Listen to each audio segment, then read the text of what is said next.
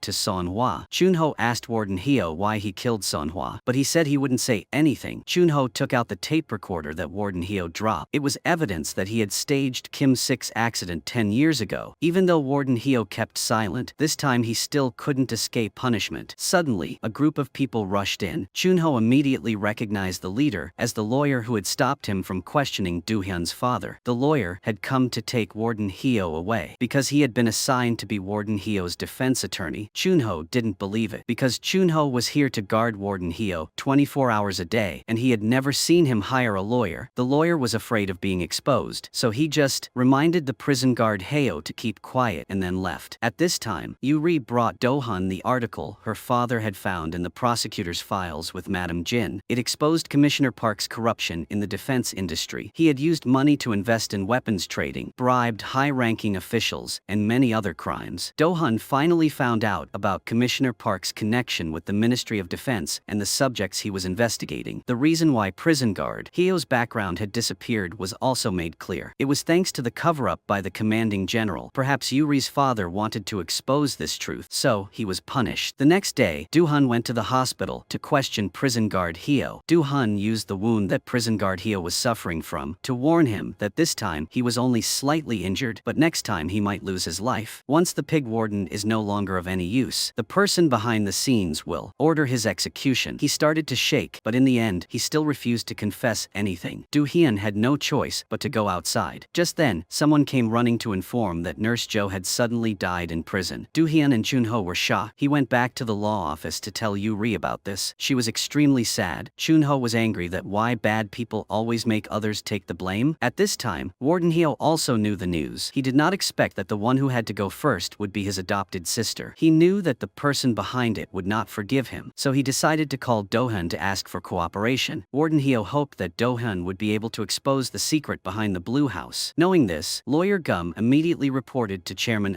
Oh. He said that Warden Hyo had entrusted Dohan to be the defense lawyer. Perhaps Dohan would bring them all to light. Chairman Oh had nothing to worry about because the one who gave orders to Warden Hyo was Secretary Yang, not him. As long as Secretary Yang doesn't show up during the trial, no one can find out the truth. Lawyer Gum understands and will take care of the rest. At this time, Do-hyun goes to Nurse Jo's house. Warden Hyo shows Do-hyun the location where he hid the memory card he took from Kim Sik's camera. Do-hyun takes the memory card to the law office to examine it. Inside are photos of people who came to the restaurant on the day of the shooting that killed Colonel Bian. Among them is Do-hyun's father. Do-hyun calls Chun-ho to check. When Chun-ho learns that Do-hyun took the memory card because he agreed to be the defense lawyer for Warden Hyo, he immediately advises Do-hyun not to do it. However, Do-hyun disagrees because this case will decide how far they will go in their pursuit of the truth about the case 10 years ago. Warden Hyo is the only clue to the people behind it. The two have an argument. Do-hyun suddenly received a call informing him that Warden Hyo had something to tell him. Warden Hyo told Do-hyun that there was one person who had not been photographed that day. That person was also the person who stabbed Do-hyun. That person was Secretary Yang. Then Chun-ho immediately led people to arrest Secretary Yang. However, when his team arrived at the company, Secretary Yang had escaped. Chun-ho had to go to Secretary Yang's house again, but the door was also locked and he could not get in. Chun-ho had to bring the video recording in front of Secretary Yang's house to the police to check. They discovered that two strangers, a man and a woman, appeared but did not know who they were. That evening, Madam Jin was invited by Dohan to the office to ask for his opinion about being Warden Hyo's lawyer. Seeing that Do-hyun had the memory card, Madam Jin knew that he had accepted Warden Hyo's request. Even though Warden Hyo was the one who killed her son, what Do-hyun did was not wrong. Do-hyun was only doing his duty as a lawyer. Moreover, the ultimate goal was to reveal the great truth behind it. Madam Jin said that she used to be a doctor. Even if the patient was a murderer, she still did not hesitate to save them. Everything Do-hyun did was dictated by his heart. Madam Jin completely believed in his decision because it was like her son's decision. Only then did Madam Jin tell Do-hyun the truth truth that the heart he received was from her son, who had an unfortunate accident and whom she loved with all her heart. When Dohan heard this, tears suddenly welled up in his eyes. He did not understand why he was like that. The next day, Warden Heo was discharged from the hospital. That day was also the day of his trial. Faced with Do-sik's accusations of kidnapping and murdering Son-hwa, Do-hyun stood up and took the blame for Warden Heo. But that was not what they had discussed beforehand, so Warden Heo quickly cleared his name. He said that he was ordered by someone else to attack the victim. Do-sik immediately rejected this opinion, but the judge still let Warden Heo continue. She asked who ordered him. He said that it was Secretary Yang of the O Group's president, Yu Kwang. He was Warden Heo's superior in the military. However, this person was not present at the trial and was also missing. Dohan asked the judge to postpone the trial until Secretary Yang was arrested. The judge agreed to let the trial end. Do-sik continued to stand up to protest, but his protests were ineffective. At the same time, the election meeting of Commissioner Park was taking place. He was currently the one with the highest number of votes. If this situation continued, he would definitely become the next president. Yuri was also present. She could not accept that. Then, Yuri sneaked into Commissioner Park's office and left the report that her father wrote about the investigation of Commissioner Park on the table. She even deliberately let the camera record. Yuri's purpose was to get Commissioner Park to contact her again. Then she sent an anonymous article with her father's report to the news agency and waited leisurely. At this time, Chairman Oh saw the news about Warden Heo's trial. Secretary Yang was about to be arrested. Chairman Oh was extremely worried, thinking that he would be the next one. So he immediately ordered someone to deal with Secretary Yang first. Then 2 assassins were sent to where Secretary Yang was hiding and knocked him out. Next, they mixed drugs into wine and poured it into Secretary Yang's mouth to kill him. After that, the 2 assassins quickly left the scene. Luckily for Secretary Yang, a moment later, a woman appeared and saved him by the skin of her teeth. Then she asked him to cooperate with her to fight back against the person who attacked him. Do-hyun went to the prison cell to find Warden Heo and informed him that the police had not yet caught Secretary Yang. But Do-hyun still needs to prepare before Warden Heo appears in court again. Do-hyun asks Warden Heo if there is any solid evidence that Secretary Yang was the one who ordered Son-hwa's murder. Warden Heo has the audio recording in the hands of the police but does not have the original file. That evidence is not convincing enough. Do-hyun wants him to remember if there is anything more valuable that can be used. He promises to remember other evidence soon. Do-hyun has no choice but to give Warden Heo more time. Back at the law office, Do-hyun asks Chun-ho if he has found Secretary Yang. Chun-ho shakes his head and sighs that it seems like Warden Heo disappeared without a trace. Do-hyun wants to go to Chairman Oh to investigate. Chun-ho reminds him to be careful. After Do-hyun leaves, Chun-ho takes out some photos he found on Kim Sik's memory card to look at. He accidentally discovers a woman who looks like the girl who appeared at Secretary Yang's house. Chun-ho decided to return to the police station to investigate who this woman was. After a while, he got a clue. He didn't expect it to be the arms dealer, Song Jenny. Chun-ho immediately sent someone to investigate her. At this time, Do-hyun went to Chairman Oh and asked him if he knew where Secretary Yang was. Chairman Oh pretended not to know. Do-hyun asked him to tell the truth. Chairman Oh accidentally said that he had saved Do-hyun's life. Hearing this, Do-hyun wondered what Chairman Oh was trying to say. He knew he had misspoken, so he immediately chased Dohan out. So Dohan had to go back first. Then Chairman Oh sent someone to give Dohan's father a letter asking him to stop Dohan because Dohan knew too much. That meant he was getting closer to death. Dohan's father was extremely worried, so he quickly sent someone to call Dohan to meet him. Receiving a call from the prison cell, Dohan quickly ran there. Finally, after 15 years, Dohan was able to meet his father, but the first thing his father said to him was not to ask how he was, but to stop him from further investigating the case. Then his father immediately left. This surprised him greatly, because after 15 years of meeting, his father only said that to him. Dohan returned to the law office, and he called Chun-ho to tell him what had just happened. Both of them guessed that someone had gone to jail to warn Dohan's father. The more so, Do-hyun wanted to find out the truth. As soon as they hung up, someone ran to meet Chun-ho to give him the results of the investigation on Song Jenny. He realized that she had just returned to the country not long ago, and it happened right at an important event. After seeing the documents that Yuri left behind, Commissioner Park immediately asked her to come to the office. Yuri wanted to ask Commissioner Park if her father's death 10 years ago was staged by him. Unexpectedly, Commissioner Park told her a terrible secret. The reason her father had to die was because the heart that was supposed to be his was used to save someone else. Yuri also knew that the person who received that heart was Do-hyun. Commissioner Park teased her that she still didn't know who orchestrated everything. Yuri didn't want to to hear anymore, so she stood up and left. At this time, Dohan went to the prison cell to find Warden Hyo and continued to coax him into admitting to staging Kim 6 accident, but Warden Hyo told Dohan that if he admitted to the incident, the person behind the instructions was Dohyun's father. 10 years ago, Warden Hyo staged an accident to kill 2 people, Kim Sik and Yuri's father. Warden Hyo did that only to Dohyun back to life, according to his father's wishes. At this time, Yuri and Dohyun both returned to the law office. The two sat across from each other, but they were both silent, because neither of them knew how to accept the truth. Finally, Dohan spoke first. He wanted to apologize to Yuri for her father's accident. Part of the reason was because of him. Yuri did not blame Dohyun, and she did not blame his father, because in that situation, any father would do the same. Yuri only blamed the scum behind the manipulation of everything. Then, Dohyun asked Yuri to take him to her father's grave to apologize directly. At the same time, Dohyun also wanted to thank Yuri's father for giving him a chance to live. In front of her father's grave, Yuri promised that she would continue to finish what he left unfinished. She would expose the dark side of the Blue House. Today, the trial of prison warden Hyo continued. Dohyun invited her boyfriend Son-hwa to be a witness. He admitted that someone had given him money to incite him to lie in the previous trial of Jong Guu. He only needed a photo of that person to confirm it. But suddenly, Secretary Yang opened the court door and walked in. He confessed to the judge that he was the one who bribed Son-hwa's boyfriend to be a false witness. He was the one who instigated the prison guard, Hyo, to kill someone. Secretary Yang knew that it was Chairman Oh who sent the assassin to execute him, so he decided not to let Chairman Oh be at peace. When Dohan asked what Secretary Yang's motive was, he said that he also received orders from someone else and had no grudge against Son-hwa. The person who ordered Secretary Yang was Chairman Oh of Yu Kwang Group. Everyone was shocked when they